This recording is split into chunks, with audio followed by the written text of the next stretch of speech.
Menteri Pendayagunaan Aparatur Negara dan Reformasi Birokrasi Abdullah Aswar Anas memastikan tenaga honorer batal dihapus 28 November 2023. Keputusan ini diambil mencegah adanya pemutusan hubungan kerja atau PHK massal.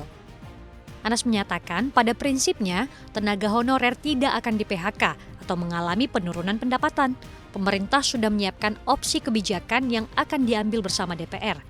Sementara itu, Anas menyatakan terdapat usulan tenaga honorer dibagi menjadi dua kategori, yakni penuh waktu dan paruh waktu. Anas mencontohkan, sejumlah pekerja honorer yang bisa bekerja tidak harus setiap hari.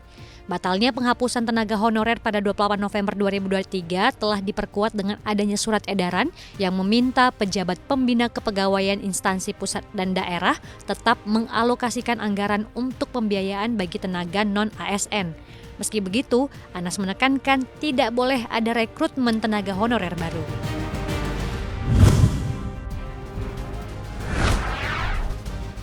Pemerintah menetapkan 27 hari libur nasional dan cuti bersama di tahun 2024, yang terdiri dari 17 hari libur nasional dan 10 hari untuk cuti bersama.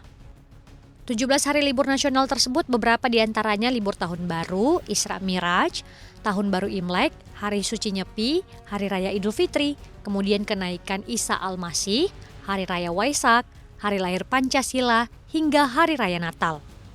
Sementara cuti bersama juga terjadi pada momen Tahun Baru Imlek, Hari Suci Nyepi, hingga cuti bersama Hari Raya Natal. Cuti bersama cukup panjang terjadi pada Idul Fitri, yakni 8, 9, 12, dan 15 April 2024. Penetapan libur nasional dan cuti bersama dimaksudkan sebagai pedoman bagi masyarakat, keluarga, para pelaku ekonomi, pelaku wisata, dan sektor swasta agar bisa merancang aktivitasnya di 2024. Terkait dengan pekerja swasta, Menteri Ketenagakerjaan Ida Fauziah menjelaskan skema yang akan berlaku pada 2024 sama seperti tahun ini, yaitu bersifat fakultatif atau tidak wajib dan berdasarkan kesepakatan pengusaha dan pekerja. Cuti bersama karyawan swasta akan mengambil jatah hak cuti tahunan pekerja.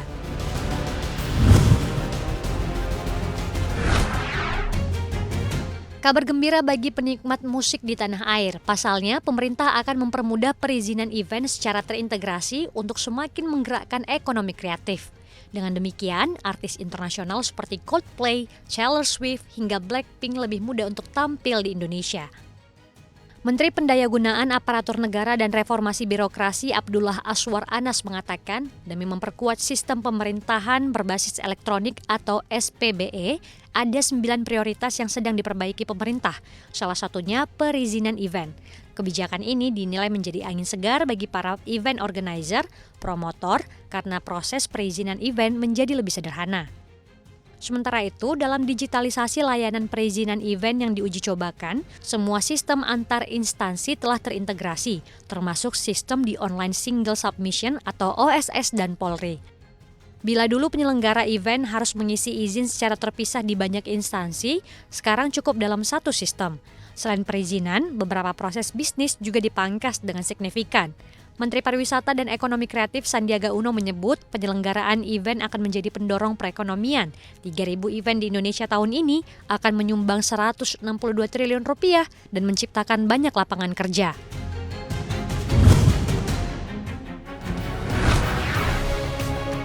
Menteri Energi dan Sumber Daya Mineral Arifin Tasrif menyatakan rata-rata harga Indonesia Crude Price (ICP) atau minyak mentah Indonesia pada Agustus 2023 mengalami kenaikan. Harga ICP Indonesia pada Agustus naik menjadi $82,59 AS per barel, naik sekitar $7,53 per barel dibandingkan bulan sebelumnya.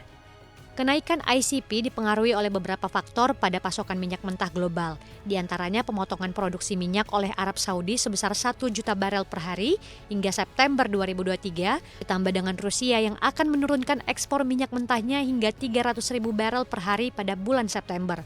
Tak hanya itu, Energy Information Administration (EIA) menyebut stok minyak mentah dan gasolin Amerika Serikat mengalami penurunan di Agustus 2023 menjadi 421,7 juta barel yang merupakan level terendah sejak Desember 2022.